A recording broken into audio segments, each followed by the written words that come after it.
articulating. And, you know, this is probably around 1 o'clock. At 6 o'clock, we're still talking. The stories, the information, the knowledge, the experience, the business acumen coming out of this man was absolutely spellbounding. And I said, look, first of all, absolutely, you know, I said to Bill, I said, cancel his mentorship. Well, why do you want to cancel his mentorship? Because he's not a mentoree, even though my mentorees I treat on a peer level. But I said, look, this guy is absolutely someone I can learn a lot from. In a lot of respects, I could be his mentoree. So I said, cancel it. Then we continued to have conversation. I said, look, you have to come out and talk at the Econo Summit. And he said, well, you know, like I get this and that. And I said, look, just come out. It's the Econo Summit. It's the best of my best people who are coming out, and please be a part of it. And he said, okay, I'll be a part of it. And so I have great gratitude for James for coming out and being a part of the Econo Summit.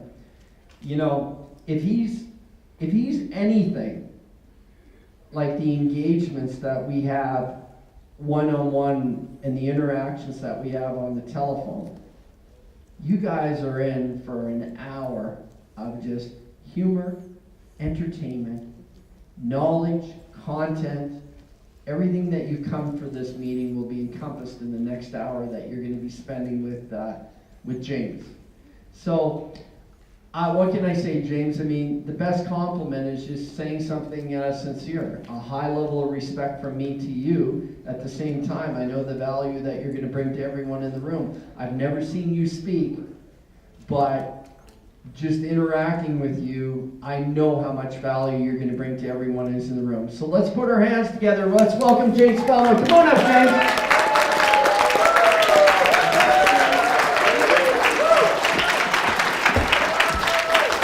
I'm going to have fun watching you.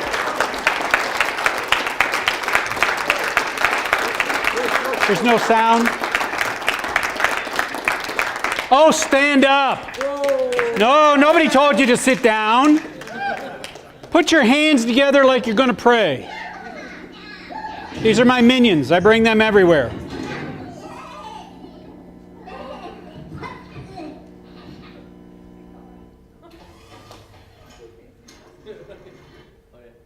Hello. Everybody got their hands together? Yep. Look down.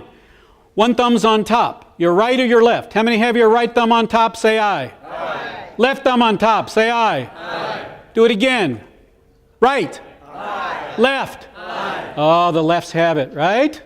Everybody agree? More lefts than rights? Try it again. Right. Aye. Left. Aye. I think they got you again. On the count of three, throw your arms apart. On the count of three. I've only got 90 minutes here, dear. What is your name? Claudia. I'm going to keep an eye on you. Okay. Fair enough. I'm up here. Okay. Count of three. We're going to throw our arms apart. We're going to bring them together and put the other thumb on top. 1, 2, 3. Do it. I'll wait. Uncomfortable? Feel different? We don't like change. Is something as simple as flipping our thumbs what makes us uncomfortable. So the bigger the change, the more uncomfortable we become. Let me show you how it works. Fold your arms like this. Now one arm is on top, your right or your left. How many have your right on top? Say aye. Aye. Left on top. Aye. Clearly the lefts have it. So we had left thumb, left arm, therefore you're conformist. You don't like change at all.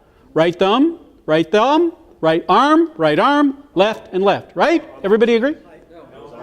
Yours was opposite because you're confused. But it's okay. It's okay because you probably like change. So your name is? Jason. Jason. On the count of three, Jason, throw your arms apart, put them together. Do you know Claudia? On the count of three, we're going to throw our arms apart and we're going to reverse them. 1, 2, 3. Put the other one on top. People in the back are still working. There's only two choices. What is your name, sir? Wally? Are you from Canada? I am. A? We're having trouble with that one? Confused. You see, ladies and gentlemen, the bigger the change, the more resistance we have to change. So let me tell you what's going to happen up here. 3 things. Number 1, I do not expect you to agree with everything I say. If you agree with 100% of the things that I say, I have failed. Number 2, I want you to walk away with 2 or 3 aha moments. Try saying aha. Aha. Doesn't it feel good? Yeah. You can't say aha angrily. Say it angrily. Aha. Say it happily. Aha. All comes out the same. An aha is an aha. But an aha comes from here, and it goes all the way up, and your little light bulb goes off, right? So the second thing is, we're going to talk about change, but more importantly, we're going to talk about branding and marketing. And many of you may have forgotten, especially in the United States, 2008, when all these changes took place, you forgot about your networking. You forgot about your relationships. I'm so sorry that you missed something very interesting about an hour ago. I do work with MGM. The new Senior Vice President of MGM, Sales and Marketing, is off on the weekends. She lives in Henderson. She drove from Henderson to come over here to say hello because I was in town and then drove back. That's my client coming to me to say hi. Now, she walked away with a lot of chocolate. That's fair. But at the end of the day, this is a client coming to, in essence, I'm going to call myself a vendor. And she just wanted to say, welcome to town. Sorry I can't spend more time with you. And why are you staying at an Orleans hotel when you could have stayed at Aria or Bellagio or somewhere else? And I totally blame that on Mike. But at the end of every day, if you have that kind of a relationship with a client, then you are the first person they call. And the best way I can describe that is Toyota was my largest client. I was doing so much business with Toyota that I made it into their corporate directory and had my own speed dial. That's when a vendor has penetrated a vertical and a horizontal market. So I'm going to teach you how I do that. So please take a seat and give yourself a round of applause. So we're going to talk about the big idea. And again, guys, take out a pad, take out a pencil, take out your iPhone, whatever you use, because it's coming fast, furious, and hard, but there will be something that you will go, aha, and I want you to feel free to say that out loud. When I give you an aha moment, just shout it out, and let's see if other people in the room have the same thing, aha. So most of my clients refer to me as the big idea guy.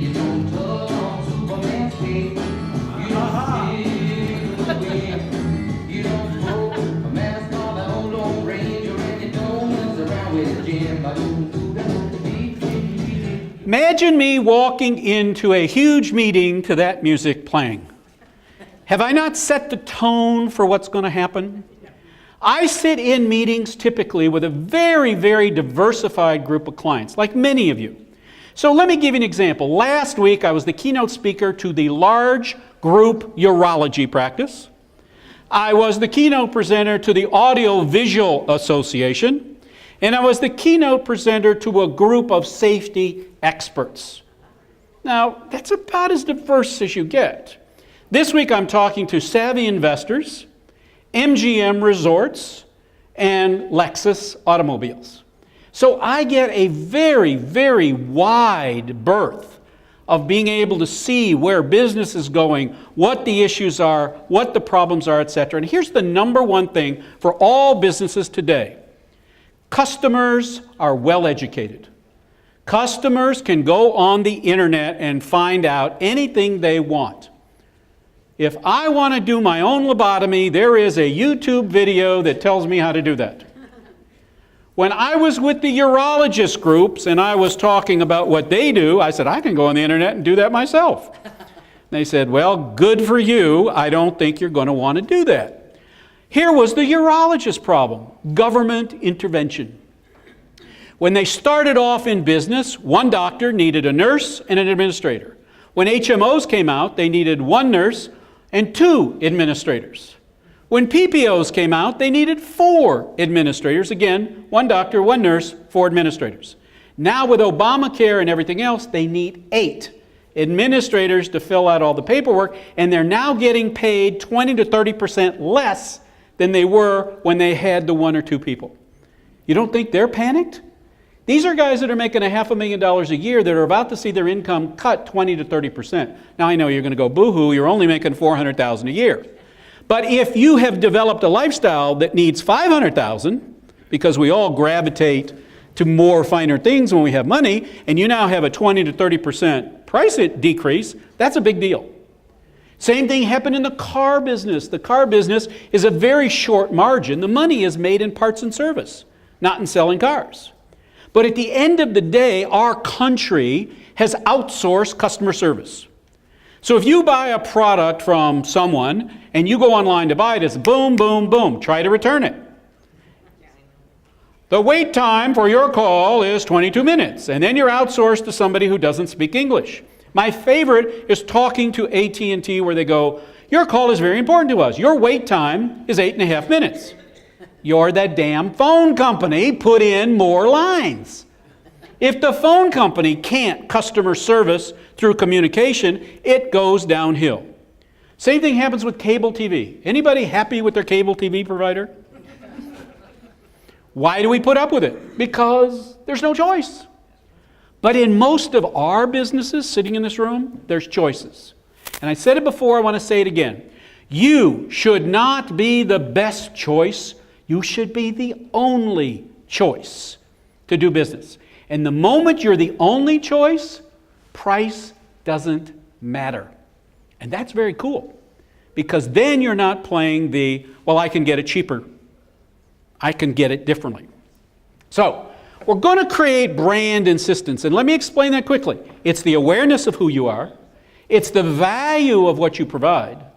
It's the accessibility to who you are. You heard one of the speakers today say, this speaker promises that he will deliver the speech. I can't tell you the number of times I've signed up for a seminar and gone to find out that it wasn't who I thought I was hearing, but someone who had been trained by that person. Well, you went to hear, let me just use Donald Trump or Guy Kawasaki. I expect Guy Kawasaki to be talking to me. That doesn't happen. And I'm not picking on Guy. I'm just saying he can't be in 10 places at once. But I do think that there needs to be a very clear understanding that if I've signed up for Donald Trump and he's not going to be there, somebody should tell me before I make the trip to see Donald Trump.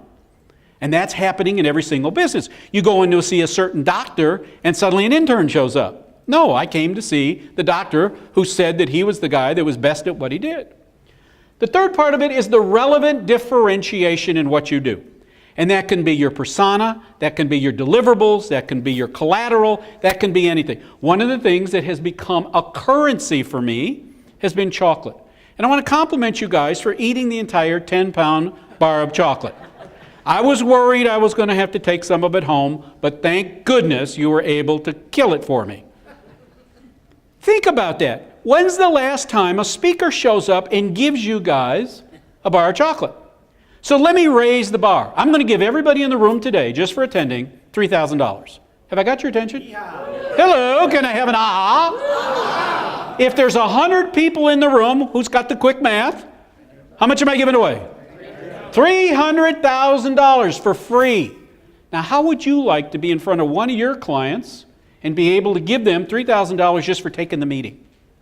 Got your attention, don't I? What if I could deliver that to you for $5? Now I've really got your attention, don't I? So one of the things that I do for my clients is I come up with high value, low cost premiums that break through the clutter. I can tell you right now, if I call my client and say, I'm bringing 10 pounds of chocolate to the meeting, that meeting occurs on time that day.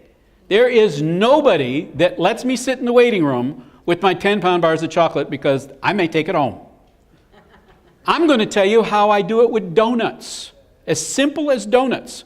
Every time I bring donuts to a meeting, they not only remember who I am, but they remember me for the entire week that I was there. Donuts. The second part of this brand insistence is really taking that to what I call award insistence. So in our short time today, I'm going to tell you how to do gift certificates, travel certificates, dining and grocery certificates, delivering meaningful memories, and delivering premiums at work. Now, everybody in the room says, bring me a gift, right? So I want to start this off with,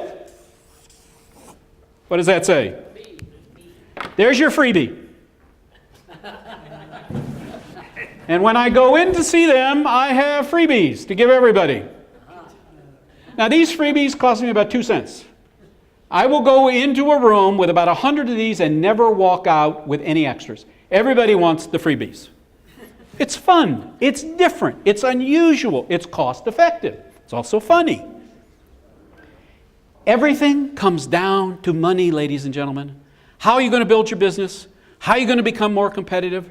I was talking to the gentleman that was running the title company. Is he still here? Yes, sir. What did you say happened after 2 years? That you forgot what? How to build relationships with the customer. And you know what? He's not alone. All of us are so time stressed and so resource stressed, we forget that the customer comes first. The customer must believe that the time they spend with you is more valuable than other things that they might be doing. So, if we're going to be innovative, if we're going to be different, we have to remember the rules of communication. And the rules of communication are really quite simple. We want to be engaging, we want to be informative, we want to be relevant, and we want to break through the clutter. If you've never read Guy Kawasaki's book, it is a masterpiece of common sense. It is a masterpiece to sit down and say, I went from here to here to here, and here's the steps. I recommend everybody to read the book. It is a phenomenal pattern of growth. Read the books that Steve Jobs talks about his presentation skills and how Steve Jobs thinks. Since Steve Jobs has passed away, is Apple the same company? No. What is happening to Apple right today? They're catching up to LG and Samsung and everybody else. I'm an Apple addict. I'm not getting an i6 because they haven't come up with enough of a reason for me to migrate over to something that's bigger, that's going to use different connectors, would you agree? That doesn't work. What's that? It's not work. The new software doesn't work. Well, see, I thank you for sharing. I'll keep my 5 and Don't update your 5 or your 4. or the 4. Okay. So there's an important piece of news. Don't move. Apple was always the leader. Apple was always figuring out what a customer wanted before the customer knew what they wanted. Now Apple is going, well, everybody liked the bigger iPhone, the bigger Samsung and bigger LG, therefore we have to do it. I think they've lost a lot of their edge. But here's what Apple has that nobody else has got. They built a culture. When you talk about Apple, you get it's my Apple. You talk about a PC, they go, oh, it's just an instrument. And Samsung and LG hasn't developed that culture, but Apple has. So what Apple has got is a built-in, I'm going to call it religion, that all they got to do is come down from the mountain with a new set of tablets and explain how that works. You know the old story about God cleaning out his closet, and he finds commandments. And he goes to the Egyptians and he says, you want some commandments? He says, no, we're busy building pyramids. He says, goes to the Romans, do you want some commandments? No, we're busy building roads. And he finds Moses wandering through the desert. He says, Moses, you want some commandments? He says, how much are they? He says, they're free. He says, I'll take 10. Let me explain how this works. This is one of the more important ahas. Number 1, branding is what you are. Marketing is what you do. And selling is what you say. And those 3 come together to form authenticity. Let me do it again. Branding is what you are, marketing is what you do, selling is what you say. Can I get an aha? Were you clear on the difference between those 3 things before I said that? And typically the answer is no, because they get blurred. They overlap. What you are, what you do, what you say. So let's look at this. Let's bring about unique building of our image so that your brand has your values, your mission, your content, your technology, your vision, and by the way, your price. Now, as a speaker, people call up, typically it's an admin, and she says, Mr. Feldman, we'd like to consider hiring you as a keynote speaker. Are you available on August 13th, 2015? I go, I don't know. I'll have to get back to you. I may be totally open in August of 2015, but I'm not going to tell her that. Why? Because I come from a position of abundance rather than scarcity. I'm not available. Well, how much do you charge? Well, how much do you have to spend? Well, I can't tell you that. Well, then why should I tell you? Well, let's come to some kind of a conclusion. Is price the most important thing for you in hiring a speaker? Yes, it is. Fine. It's $1. I'm sorry, what'd you say? It's $1. Now we've gotten over the price issue. Let's talk about the objectives of the meeting. Wait a minute, let's go back to the dollar. Why? Well, we can't hire a speaker for $1. You got to be worth more than that. Oh, you didn't ask me what I was worth? I'm worth $1 million. I bring huge ideas. I'm the bright idea guy. I will change how people do business. I will change how they look at life. And when they walk out of there, they will never look down that road the same way they looked at it before they walked in here. I'm worth $1 million. Well, we can't afford $1 million. I said, well, then we've made progress. How have we made progress? I said, well, we started at $1. We're now at $1 million. Let's come to some number in between, and we can work together. What have I done? I've taken her from $1, or him, to a much more realistic price-value relationship, right? It's the old story about the plumber that comes in and taps the sink, hands the woman a bill for $100. She says, $100? You just tapped the sink. He goes, madam, it was $1 for tapping the sink. It was $99 for knowing where to tap the sink. I go to a dentist that has a big sign, we cater to cowards. I am a coward. Right here, across my chest, dental coward. I go in there, I got an aha from somebody. Are you a dental coward? Oh yeah, I can be sitting in the waiting room and the drill starts on somebody else and the hair on my arm stands up. You recognize that feeling? Right. So when I go in there, they go, how's it going? I don't know, you tell me, you're the doctor. Well, we haven't opened your mouth yet. Okay, here's rule number 1. I figured out that if I go to the dentist more frequently, it would hurt less because they catch it earlier than later. That's number 1. So instead of going once or twice a year, I go 4 times a year. Number 2, I show up with chocolate. I'm the most popular patient they have because I come in with chocolate. Number 3, they give me the prettiest nurse to make sure that I'm comfy in my chair. And then I put on my headphones. And then I'm like, do whatever you got to do. I'm here for you. They like my chocolate so much, I haven't paid my dental assistant or dentist anything in over 3 years. For anything. X-rays, nothing. They won't take the money for fear that I'll stop bringing the chocolate. Think about how you got something you can barter because everybody else comes in is not the same. I have distinguished myself to that dentist. At the end of every day, this is what we face. It's the first word we learn.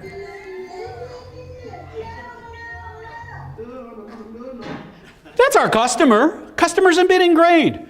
When you walk into a store, a retail store, what's the clerk say? May I help you? What is your knee-jerk answer? No, just looking. Why'd you come in the store? Because it had air conditioning? Because it was raining outside? The trick is to figure out why you came into the store. So if you're going to ask a question, come up with a question that's got some meaning, not may I help you. You come in and you say, hello, Mr. Feldman. How do you know me? Well, you're here every week. Really? How did you know that? Well, I see you here every week talking to the pretty sales lady. Well, that's a different question. I'm shopping for something else. But did you come in for the shirt sale? Shirt sale? Yes, Egyptian cotton shirts, normally $300, today 3 for $100. Yes, that's why I came in the store today. Give them that little nugget that they can become more intelligent about why they came in the store in the first place. So I put on the shirt, and they handed me a tie, and they handed me a sport jacket. And now I came in for nothing. I've got on shirt, tie, jacket, and I come out, and I'm standing in front of the mirror, and I'm thinking to myself, damn, I look good. I would ask me out myself. And this stunning woman goes walking by, and she goes, sharp, really sharp, and keeps walking. Salesman standing there, he says, what do you think? I said, what the hell do you think I think? Wrap it up. Every color, every style, let's do this. Then it hit me. She probably works for Nordstrom's. Her job is just to walk back and forth and find older guys that are balding and tell them how good they look. Exactly right. So, let me just start this off. Here's your $3,000 certificate. This is a certificate that is good for $3,000 off dining, grocery, photo finishing, etc. Basically, you get an authorization number and a PIN code. You go online, put in your zip code, and it'll tell you all the coupons that are out there. And here's the cool part. It's $3,000, but nobody tracks the $3,000. It's basically good for a year. So if you go online and you get $10,000 worth, nobody cares. So at the end of the day, you say, well, Jim, that's going to take a lot of work, and I'll tell you how I do it. Everybody's got a shopping list, right? So you write down your shopping list. You go, well, I need ketchup, I need eggs, I need this. You punch it in, and all of a sudden, the coupons pop up, and it says, what's your zip code or what grocery store are you planning to go to? And that pops up. And then you go into that grocery store and see if they've got coupons on any of your shopping list. So now you got the factory coupon over here, you got the grocery coupon over there, you print both of them out, and you got double coupons. So last week I went in with a shopping list that if I had no coupons was $63 in what I needed. Ketchup, mustard, I mean basically condiments and everyday stuff. I walked out, I paid $8.11. Who wouldn't think that's a great deal? And people are going, well, I eat out often. Fine. Went out to dinner with a client. I said, where do you want to go? The guy gave me the name of the restaurant. I said, let's see what happens. Typed it in. And they said, if you book before 4 o'clock on the day you're coming in, you get a buy one, get one free entree. Happened to be one of the bigger steakhouses in Chicago. An entree there was $65. Then I went onto their site and they said, if in the month of November you come in, use this coupon code and you get a free appetizer and a free dessert. So I got a free appetizer, a free dessert, and a free entree, and my client thought I was a heavy hitter buying him all this entire meal. Literally saved about $180. I'm going to show you how you can use these to give them to your clients. I'm going to show you how you can use them as fundraisers. I just gave 500 of these to a church. And I said to the church, sell them for $30. Once you've sold them, pay me $15. But if you don't sell them, you don't pay me anything. Why would any fundraiser or church turn that down? They sold 850 of them. They made $15, had zero investment. I made $15 on something that I'm going to offer to you for $5. Want to do the math? 10 times 800 is? 4,000. Who said 4,000? Who said 4,000? Who's going to own that? Yes? I did. Hello. I want to help you go shopping. Okay. I'm giving away to this group $300,000, no obligation. Think about any presentation you have. Think about any meeting that he wants to have with a client, and he calls up the gatekeeper and says, listen, I need to get an appointment with Jim Feldman, and as a thank you, I'd like to give you a $3,000 dining and grocery coupon for just helping me arrange the appointment. What do you suppose is going to happen on the other end? Honey, what day, what time would you like to be here? It's that simple. Then I, of course, always augment with that. Just to show you that I'm really serious, I'm also bringing you chocolate. So now you got chocolate and the gift certificates. So think about that 10-pound bar of chocolate, not as a chocolate bar, but as a currency. Think of the fact that you can now walk in. If I said to you, he needed an appointment with somebody he couldn't get an appointment with, and I can get you the appointment for $100, you'd say, that's a good deal. If you can buy that chocolate bar for less than $100, that's even a better deal. That's how I think. I'm wired that way. What can I come up with to get through the gatekeeper, to get through the door? You want to engage people as individuals. Every single individual has something that they don't value as much as you do. Think about my dentist. When he's drilling on my teeth, does that hurt him? No, it hurts me. I want him to feel as much pain as I do. And so I'll sit there and say, if this hurts, you don't get any chocolate today. And he goes, okay, we should give you the Novocaine. By the way, I understand you don't like the Novocaine because it hurts. I said, yes. He goes, we have a topical, and it numbs the gums before we give you the shot. I said, perfect. He says, and I noticed you liked our new nurse. She's going to come in and administer that to you. I'm like, whatever, bring her on. And then I give her some chocolate. And then it's, Jimmy, are you feeling okay? Anything that I need to do before I send the doctor in here? Do this in every single thing you do and your life will change. It's that simple. Look, branding brings all these things together. Your reputation, your emotion, your impressions, your belief, your tone. We bring these elements together under brand identity and brand image. I'm branded as the bright idea guy. Nobody brings me in expecting me to sit on my duff taking notes. They bring me in to shake things up. The young lady that was here from ARIA and MGM, she brought me in last year at ARIA. In 30 minutes, we generated over 800 ideas that were so rich and so impactful to ARIA that they are still going through the list a year later trying to implement some of those things we came up with. And her comment to me was, if we only implemented the first one on your list, we paid you a tenth, a fifth, whatever number you want of what we were able to save. Her first idea saved that organization millions of dollars. Let me give you an example. American Airlines decided very smartly that they would ask the flight attendants how to save money. Duh, flight attendants are there every single day, right? So they had a contest. Flight attendant comes out and says, take the olives off the drink cart for any flights that originate before 1 o'clock in the afternoon. Well, your first question is, why are there olives on a drink cart anyway?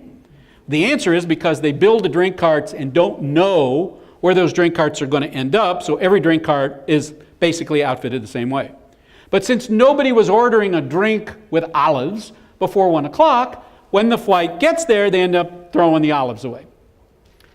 Bright bunch of people, we're talking American Airlines. What do you think that saved American Airlines by taking all the olives off the drink cart for any flight that originated before 1 o'clock in the afternoon? Anybody? Millions. Give me a number. 100,000. Do I have 200,000? Do I have 400,000? You got a million. How many million? 1 million. 1 million. Do I have more than 1 million? 13.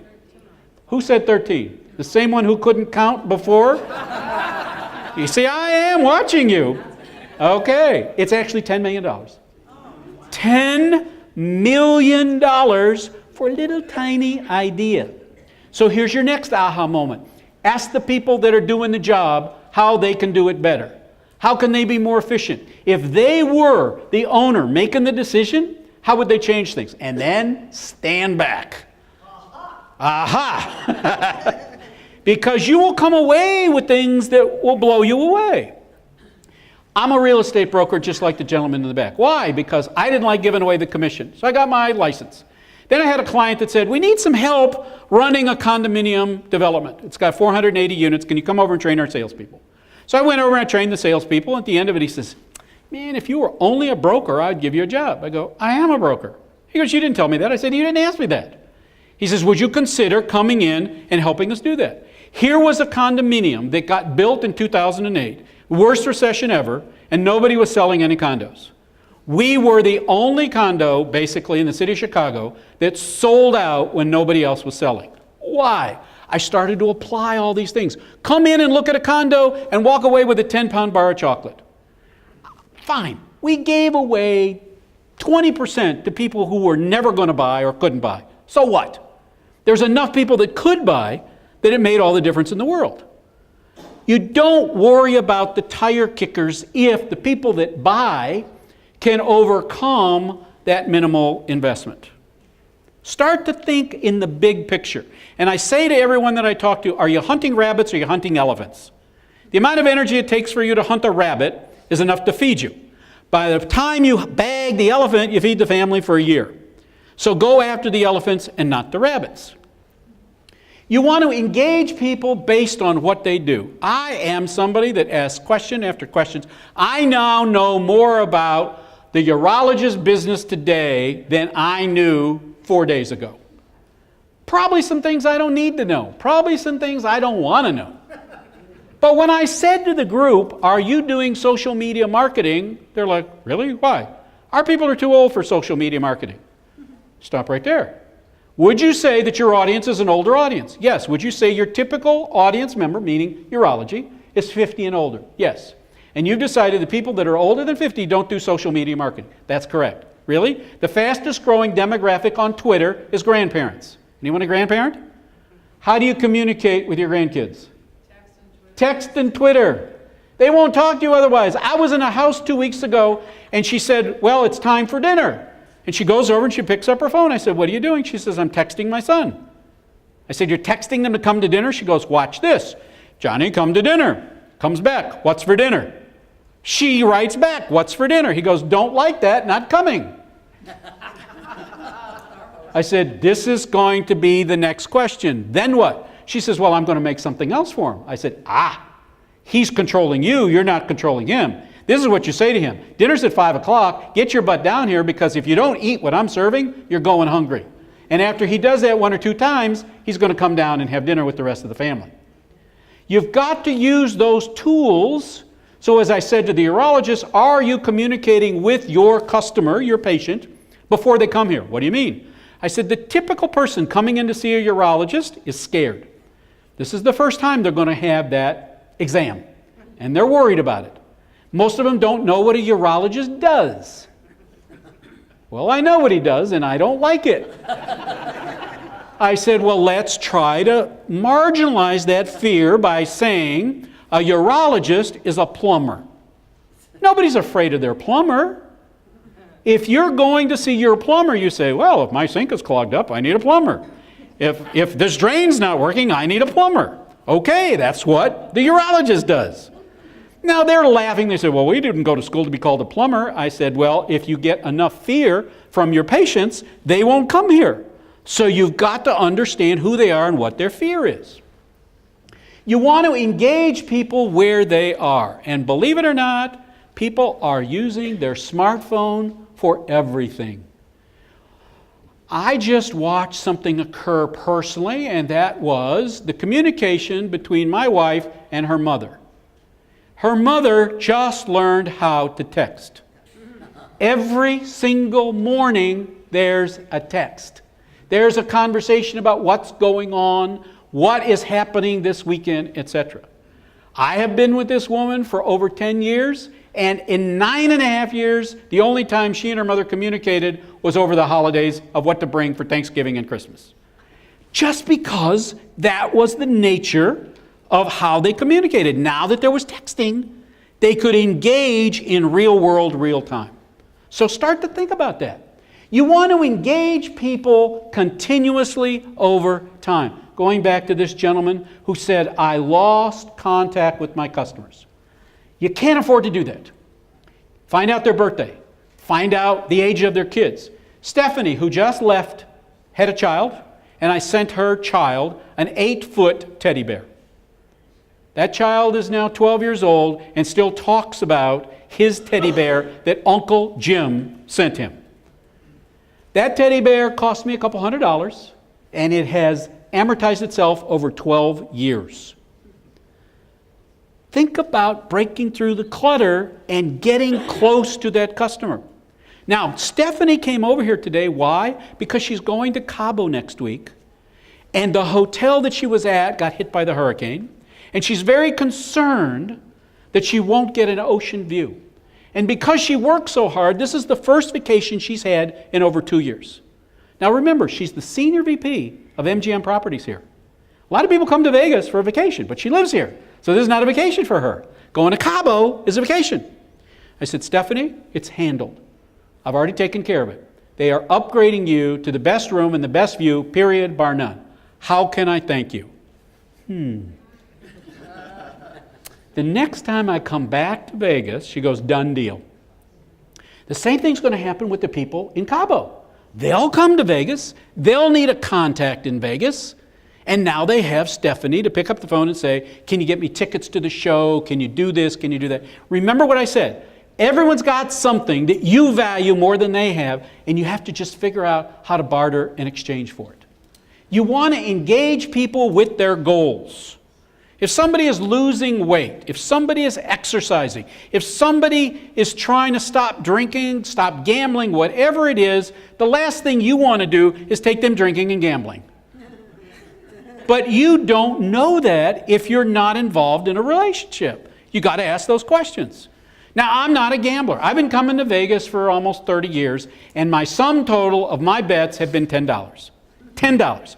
And I am still mourning the loss of that $10. I landed a huge contract with one of the casinos, walked by one of those big mega slot machines, and it was talking to me. Jim, this is your day, man. Put the $10 in there, this is your day. I walked up, I put the $10 in, I pulled the handle and went click, click, click.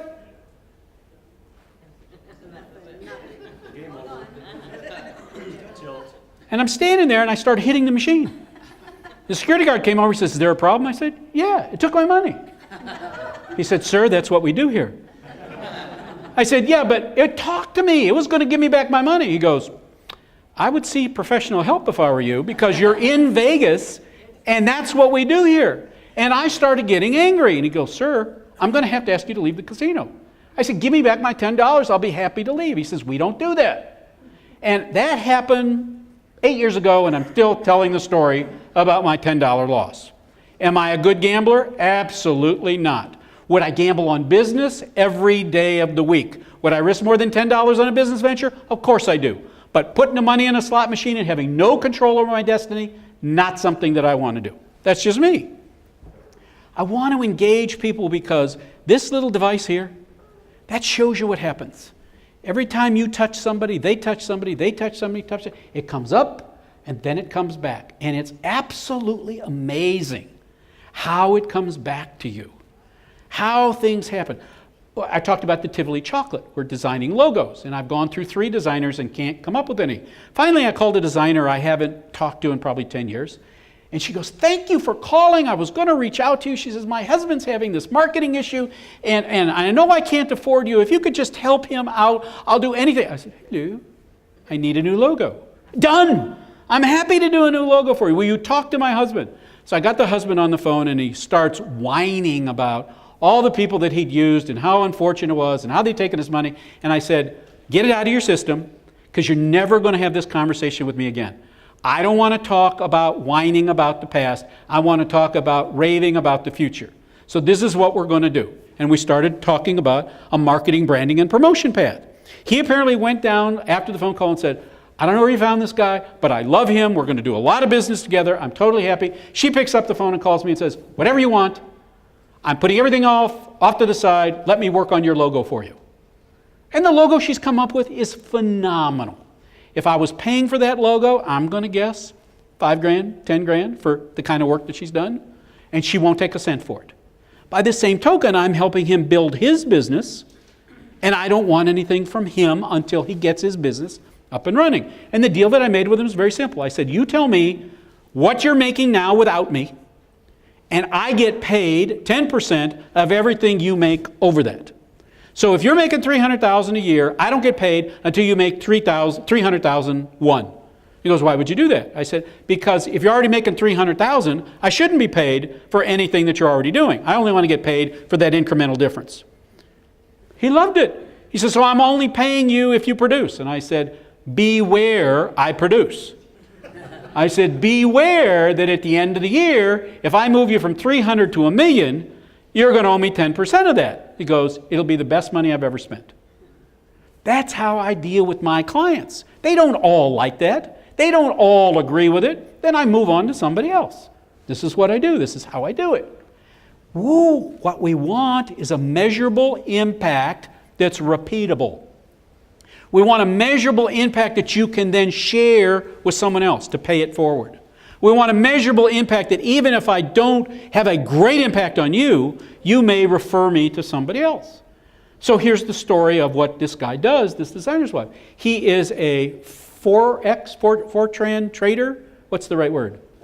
Forex. He's apparently one of the best traders in the country.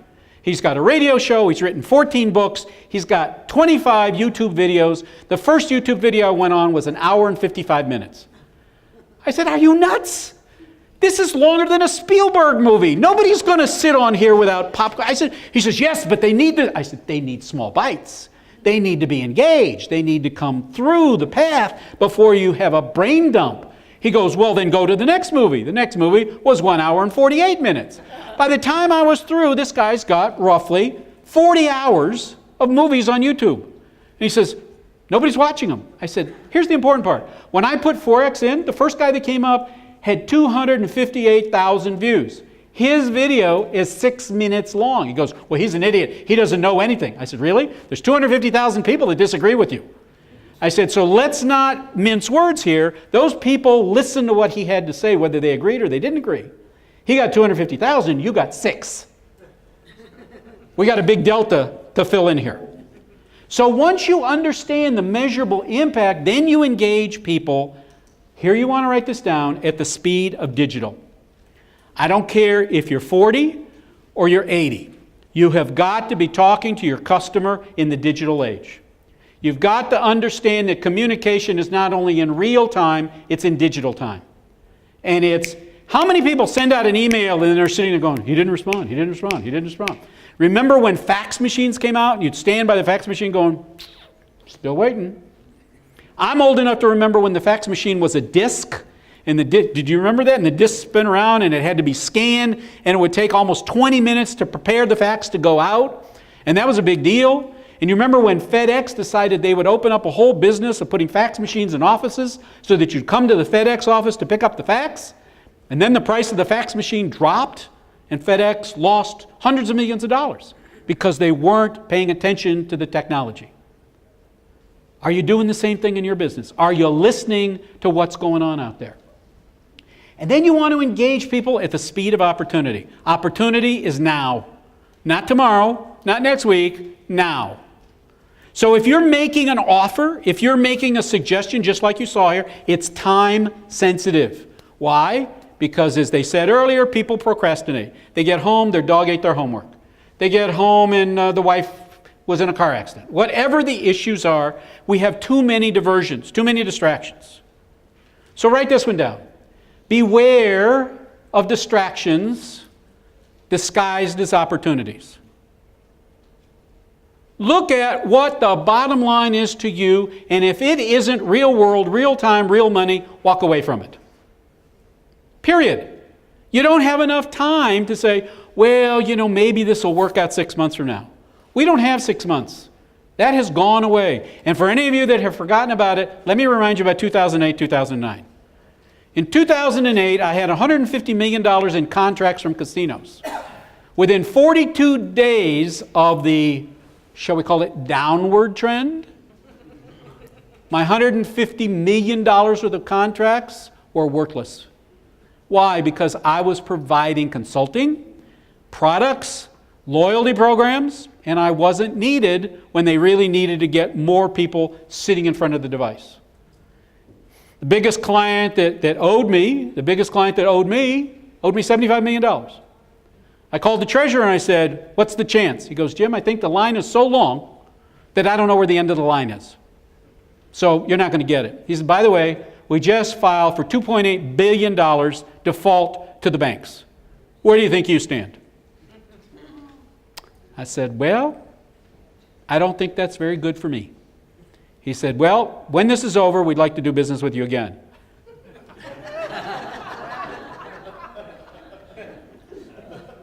Okay, so let me tell you how that's going to work. After you pay me the $75 million, or we come to some agreement, I'll talk to you. Well, that's kind of rude.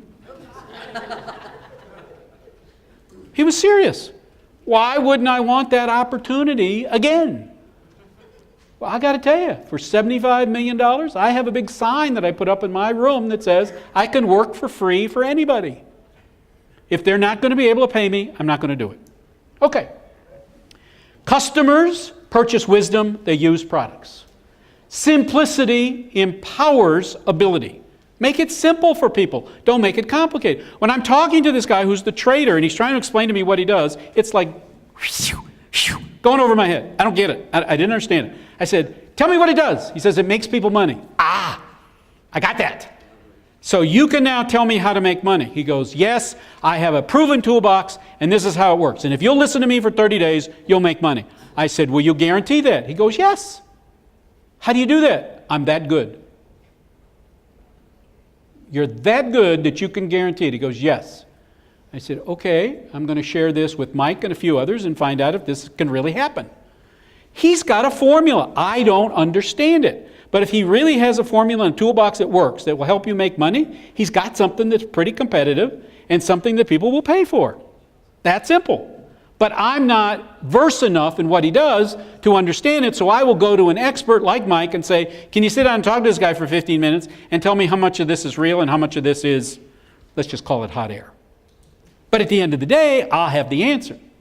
The last part is, we are spending way too much time coming up with solutions to the wrong problems. Spend more time working on the definition of the problem first, and the solution almost comes immediately to yourself. Define the problem, and the solution will become apparent. The right solution really says the following. We're going to make it, we're going to master it, we're going to make it matter. Watch this. Discover the best of what is. Imagine what it could be. Determine what it should be. And create what it will be. There's your formula for success. Define the problem. Understand the resources, come up with a solution, seize the opportunity, don't procrastinate. All of us spend a lot of time coming up with a solution, and we're so worn out, we don't have time for implementation, or we've run out of money. Think about it again. What is, what could be, what should be, what will be. And I see some of the people taking pictures, etc. I'm going to give you a link to this presentation so that you can go back, download it, see how it works. Because you can't possibly keep up with me. But in the comfort of your own home, with popcorn and a tall drink, you'll be able to say, well, this was a good idea. I should have written that down. Is it 5 minutes or an hour? What's that? Is it 5 minutes or an hour? How fast can you flip the slides? Is there a disruptive way? The pebble drops in and it has a ripple effect. Can you do that same thing in your business? Can you make it scalable? You ask yourself the following. What is needed by my client? What is wanted by my client? What does my client value and what does my client expect? Write this down. W-I-I-F-M. W-I-I-F-M. Every single thing you do from today forward should answer that question. What's in it for me? Not me meaning you, but me meaning your customer. If you can identify what's in it for them, they're happy to pay you for it. That simple. And you get away from the pricing issue. Once you've done that, you say, can I make money quickly? The answer is, how long do you want to be in business? You can get money from somebody once, almost anybody. Question is, can you get it a second time? And I refer to that as dating your customer. The objective of dating your customer is to get the second date. The objective of the second date is to get the third date. Now you can go on to whatever the next objectives are. I'll stop there. But dating stands for dazzle, anticipate, treat, innovate, nurture, and guarantee the relationship. This young lady who came over to see me on a Saturday afternoon, how long was the drive for her? 25, 30 minutes? She spent less time with me than the drive back and forth. And she kept thanking me for squeezing in time to see her. This is my client coming to me just to say, I didn't want you to be in town one more time without us getting together to say hello. That's the relationship you want. That's what you want to be able to deliver. And at the end of the day, you start to talk about stability because of change. People come to me to say, what's going on in the world? How are we going to change our business? What do you suggest? People come to me to help them innovate, imitate, or evaporate. You all can't be innovators, but you can find out what works for somebody else. I get up in the morning and I look at what's working for Zappos and go, OMG, the best customer service I've ever seen. You buy something from Zappos, it's there the next day. If it's the wrong thing, they come pick it up and they thank you. Now, they're making money because of service. And you don't buy from them because they're the cheapest. You buy from them because of the back-end service that you're getting. You want to promote innovation in everything you do. You want to focus on the problem. And you want to go through this analytics. And when you go through the analytics, you come up with what I refer to as Plan B. Spend more time on Plan B than Plan A. Why? Because Plan A, everybody's got. Plan B is what differentiates the winners from the losers. When something goes south, how are you going to fix it? How are you going to make it different? And I see it happen every day. I see it happen every day. I went to rent a car in Atlanta for this meeting, and it was $295 for an economy rental car for 2 days. That's a car payment, for crying out loud. I went to Hertz, I went to Avis, I went to Budget, I went to Thrifty, I went to Enterprise, all within a couple of bucks. I decided at 3 o'clock in the morning I would start looking for car rental deals in Atlanta. That's what I put into Google. Some company came up called Sixt, S-I-X-T. Never heard of them before. $44, Mercedes or BMW. What? $44, choose between Mercedes and BMW. Called them on the 800 number. I said, is this a misprint? She goes, what do you mean? I said, you want $44 to give me what I would call a premium car? She goes, yes, and for $49, we'll upgrade you to a 500 class instead of a 300 class. Hello, they have a new customer. Overnight, I discovered somebody who was giving me great value, great service, and a great price. And it will be very difficult for Hertz and Avis and Budget and everybody else to get me back again without me talking to Sixt. Are you the best choice for your client? Are you the prevention? When I was talking to the urologist, one of their catchwords you've heard before is ED. Everybody knows what ED stands for. I refer to ED as efficiency deficiency. In the medical profession, you can't take on more patients. There's only so many hours in the day. If you're a urologist, there's only so many people in that demographic that need your service. So you've got to figure out a way to become more efficient, not more productive. And in many cases, that's the same with your business. Can you become more efficient? Because the two ways to make money is increase revenue or cut costs. And if you can cut costs, you can typically have a greater impact on your bottom line net than you do the other way. So start to think a little differently. Take advantage of your own destiny. Change your perspective. This is a flat surface that has been created three-dimensional. It's called trompe-l'oeil. Trompe-l'oeil means fool the eye. In your business, try to fool yourself. Figure out how you are going to develop new products, new services, and new ways to monetize what you do. And to do that, we had so many of our customers ask us for the journey that we take. We spent a year creating this piece of artwork. And this is the journey to bright ideas. And for any of you that engage with me on the offer that I'm giving you, I'm going to give you one suitable for framing. Because at the end of the day, you start to look at all the things that we all have to go through from starting an idea to getting to the top of bright ideas. Look at duct tape. Duct tape is now so many colors and uses that they have quadrupled their business. Look at the number of kinds of glues that are out there to do the same thing. It is the same basic problem, stick things together. But they've done it with color, they've done it with fashion, they've done it with other things. And by the way, they charge a premium. Are you talking to your customer? There's your customer, the lady with the cigar. By the way, that is the Cuban cigar lady. She's 92 years old. She has 2.8 Twitter and Facebook followers. 2.8 million for a 92-year-old woman. Now somebody would say, she can't possibly be doing that herself. Nobody cares. She probably has her teenage son or daughter or whatever doing it for her, but they've learned to speak in her voice. Are you coming up with better customer service? Remember this, only 13% of your customers are satisfied. So stop shoulding all over yourself and start doing. Don't get up in the morning and say, I should have done this, I should have done that. Get up in the morning and say, I did this and I'm going to do it better. Make clients feel special because you've stopped shoulding. Make clients open more than just their wallets. Learn who they are and what they're doing. Find out what their pain is. Show them your passion. Show them how you're going to become the problem solver. Show them that you listen rather than talk. Show them that you are doing it the new way and not the old way. Show your customers that you care more about their success than your success, and they will help you be successful. Eliminate either or choices. Listen, confusion demands definition, uncertainty demands clarity, weakness requires your focus. Help clients find the solution by being the bright idea, the solution provider, the person they go to for an honest answer. Everybody needs something. Find out what it is. Everybody wants something because you're a change agent. The most important skill set you can have today is the right attitude. The right attitude means I'm willing to say I'm wrong, I'm willing to do things better or differently.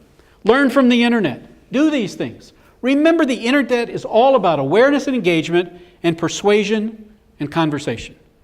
Period. It's a conversation that you can have with them. And if you're not moving forward, you're moving backwards. And if you're not moving forward, you're moving backwards because you haven't pre-planned. So let's get down to work and let's identify your brand. What are we going to do? Number one, the first job of marketing is to identify new products and clients and build profits. That's number one. So do your homework. It's all over the internet. Number two, the leader needs to be seen and heard above the crowd. I walked in the morning, I gave everybody a 10-pound bar of chocolate. Trust me, you will be talking about the 10-pound bar of chocolate tomorrow and the next day, etc., because it was different. You liked it, you didn't like it, but it was different. And then somebody will walk out and say, not only was the chocolate good, but I did get a couple of aha moments. I did have fun. The third part is party approval. It's not what you think you are, it's what your client thinks you are. How do people talk about you? How do they perceive about what you are? Are you the only one that does what you do? And offer something better than the status quo. Here's some words that you can use if you're writing copy. These are magic words. Magic words to increase, to improve, etc. And you share a fresh perspective. Be different. Be a problem solver. Sound like a trusted peer. When you've done that, the client remembers because he has a need, and because of the client, we exist. Don't ever forget that. The client can walk away from you tomorrow because there's 20 other people that might do what you do. But if you've distinguished yourself as the only one that does what you do, they can't leave you. At the end of every one of these, remember he has a choice, so we got to be a better choice. Remember that he's got sensibilities, and you've got to be considerate of those sensibilities. Remember, clients are intelligent, and clients can go on the internet and find anything they want, including who you are. 90% of all referrals are checked out on the internet before they actually come to see you. So even though I have mentored to this woman and said, you should call Jim or Mike or whatever, you're going to go on the internet and find out about me before you ever make that call. And if you don't have LinkedIn and social media and Facebook in place, or at least a website that doesn't look like it was designed by a 2-year-old, you will lose that business. And people go, well, I don't know how to do it. Find somebody who does. And if you don't know who that is, ask your teenage friends. That's their life. They know what it is. At the end of every day, there's an urgency, so we've got to be quick. There is a uniqueness, so we have to be flexible. Why did Toyota put me on their directory? Because I said to them, I will find you the answer to any question, even if I cannot be the solution. I will do the homework for you. And I got questions like, who's the best white grease manufacturer in the United States? Hello, I had to find out what white grease was before I could answer the question. And when I found the guy with the right white grease, he said, you got an in with Toyota? I'll pay you a commission if you'll just get me the appointment. I said, what else do you make? Well, I make silicone spray. I flew down to his factory. I learned what he did. I went back to Toyota. I said, I think I found the right guy. He'll private label for you. Bring him in. And within a year, it was a $5 million contract, and I got 10%. And everybody was happy. Did I know about white grease and silicone before that? No. Have I had to use that in the future? No. But if it ever comes up, I'm your go-to guy for white grease and silicone. Remember, everyone raises their expectations. Everybody's looking for better answers, better solutions. So, would you like to offer your customers a $3,000 gift certificate? Yes or no? Let me explain how we do that. What would happen if you could offer them a vacation? If you said to me, if you book me today, I'm going to give you a 7-day vacation at any of these places around the world. Anybody got a value of what 7 nights at a resort would be? 15, 25, 35, depending on where. Is that fair? So I kind of figure it's somewhere between $25,000 and $5,000. So if I said to you in this package, I'm going to give you 2 of those certificates, and I'm only going to value them at $2,500, that's $5,000, right? If I give you 500 of those certificates, that's 15,000. So I'm building a package. I got your attention, because if you're saying it's 500 and that averages out at 3,500, then the value is 7,000. But given some of the other numbers, I'm going to bring it down to 2,500, which brings down your daily rate to $72 a night. So in this package that I'm offering you, if you did nothing but take the 2 vacations yourself for $72 a night, is that a good deal? Do I get an aha out of that?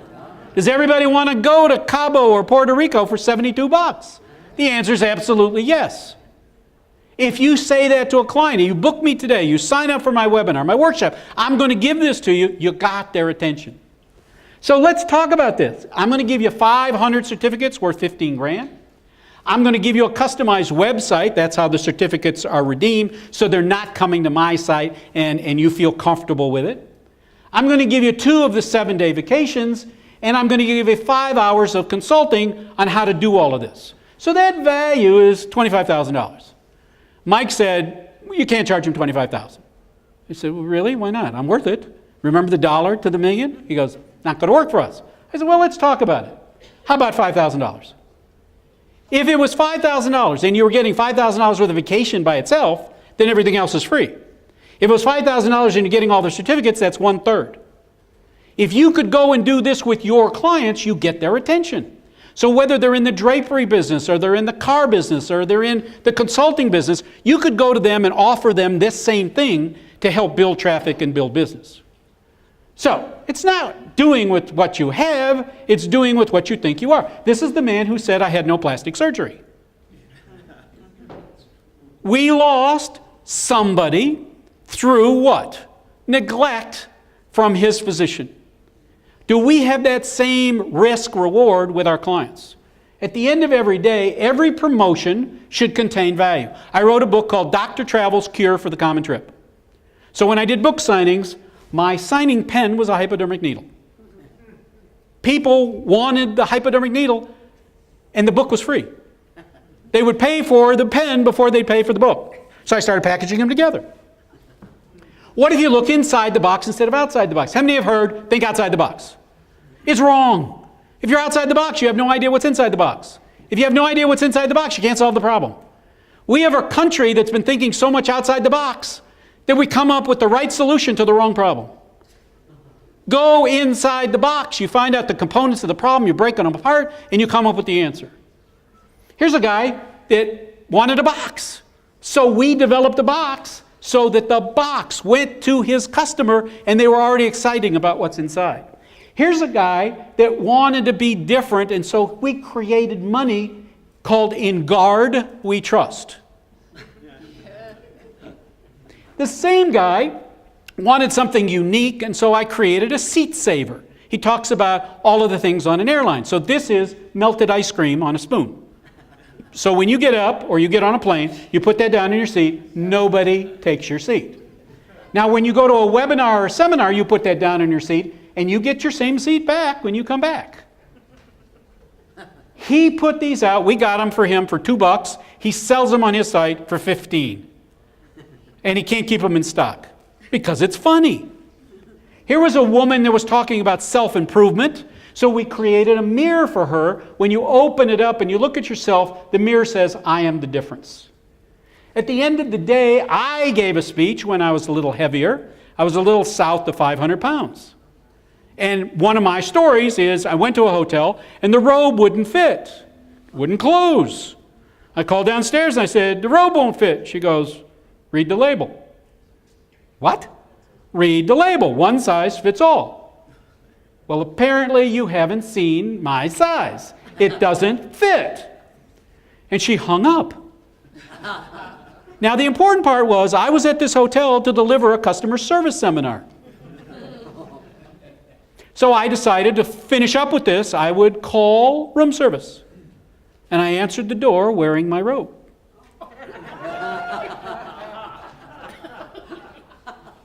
Now, the woman goes screaming down the hall. Manager calls me up. He says, apparently we have a problem. I said, yeah, I have a draft. What do you got? He says, I understand your robe doesn't fit. I said, yes, this is a spa hotel. Do you think that there are bigger people coming to a spa hotel? Why don't you have one that fits? He says, because we only carry one style of inventory, one size fits all. I said, that doesn't work for me. What are you going to do? He says, well, I don't know. I said, order other sizes. Do they make other sizes? I'm sorry, what? He says, well, I don't buy the robes, somebody else buys the robes. I said, tell you what, I'll find you the robes and I'll sell you guys the robes. Sure enough, I got an order for 1,000 robes. I went to the robe manufacturer. He said, what are you doing with them? I told him my story. He says, would you like us to sponsor your next couple of workshops? See how it works? Got the order, got a client. My 10-pound bar of chocolate. I don't need to explain about that. You guys ate the whole thing, so there's nothing more to be said. But what's happened is my 10-pound bars of chocolate were breaking, so now I've gone into the chocolate business. And because I want to be sustainable, my product comes in a food-grade container. The food-grade container goes into a nice bag. So it's got a deliverable, it's got sustainability, and it's unique. This is my favorite. I was challenged one day, somebody said to me, well, Jim, everything you do is expensive. And I said, no, it isn't. I said, I'm going to create something. So I have this to show to you, but it basically is a description of this very rare coin made out of semi-precious metals with the great emancipator on one side and a landmark on the other. It's a penny. And I send these out, and the copy came from the Franklin Mint. All I did was take their copy, repurpose it for mine, put it in a mailer, and sent it out. And people started ordering it and booking me because of my creativity. Look around you, ladies and gentlemen. The answers are out there if you just open up your mind and look at what is working for somebody else. In the back, I have Shift Happens keys for you. They were long before the Staples Easy button. They've got self-adhesive on the back. You put it on your computer, you press it, and not a damn thing happens, but you feel much better. But people keep it because it's funny. And it has my 800 number. And it has my name. And they keep it instead. This is my donut box, and I'll wrap this up. When I go into a meeting, I used to bring Krispy Kreme donuts. And I would bring 11 glazed Krispy Kreme donuts and 1 raspberry filled with powdered sugar. Why? Nobody will eat the powdered sugar because it's too messy. They would eat the 11. If I brought 12, they'd throw the box away. If I leave 1 in the box, it sits there all week. And it's in the conference room, and it has my name there for the entire week. Ladies and gentlemen, I'm not in the donut business. I'm in the Remember Jim Feldman business. Think about how that works. I bring donuts, I bring chocolate, I bring things that they will remember when Jim was here. And then the last part was how I then took my tongue depressors and added them to my book. That was my business card. So I had doctor prescription tablets, the pen that was hypodermic, the tongue depressor. What can you do with your business? It cost 10 cents. And then 2 years ago, I decided I was going to create Chateau Creatif and made my own private label wine.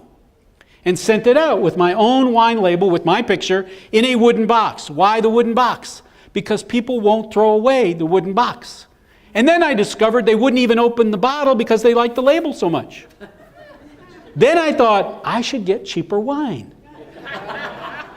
But then it occurred to me, if somebody opens up that wine and it's cheap wine, it impacts me. So I never gravitated down to anything less than a great bottle of wine. Because I wanted my image and my leave behind of those memorable moments to stick with me.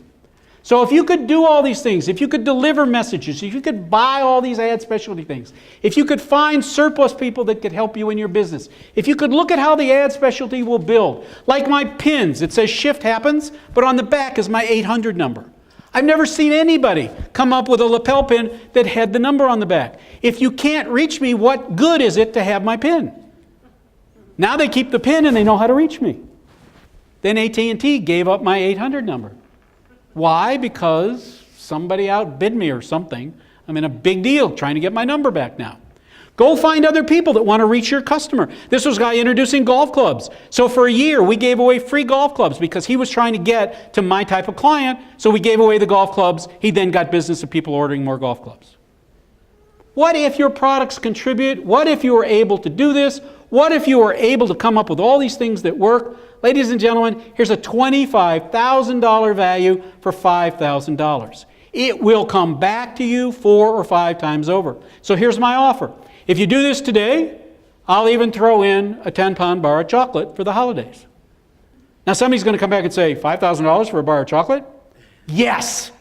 Why? Because if that gets you in the door of the client that you weren't able to get into the door before, you're going to pick up the phone and you're going to order another dozen of them. I've got clients that order anywhere between 100 and 500 bars of chocolate every holiday, and I've now moved them from Christmas to Thanksgiving. Why? If they get it out on Thanksgiving, they're not competing with anybody. The chocolate arrives, and they're the only ones given a gift. And now they can give the chocolate to everybody, and then they have baking contests, and they have things between Thanksgiving and Christmas to reinforce the team building of the organization. Oh, have I got your attention now? Good. Because we're adding a little something to this month's sales contest. You all know first prize is Cadillac Eldorado. Anybody want to see second prize? Second prize is Simpson. Ladies and gentlemen, if you're going to brand, if you're going to use incentives, if you're going to do anything as we talked about, take the high road. Take those things that have a meaningful differentiation so that at the end of the day you can hold your head high and the client remembers who you were, what you do, and you become the only person that does what you do. If nothing changes, nothing changes. So let's make that commitment today. Let's stand up and give me a round of applause because you believe that you're going to make a change.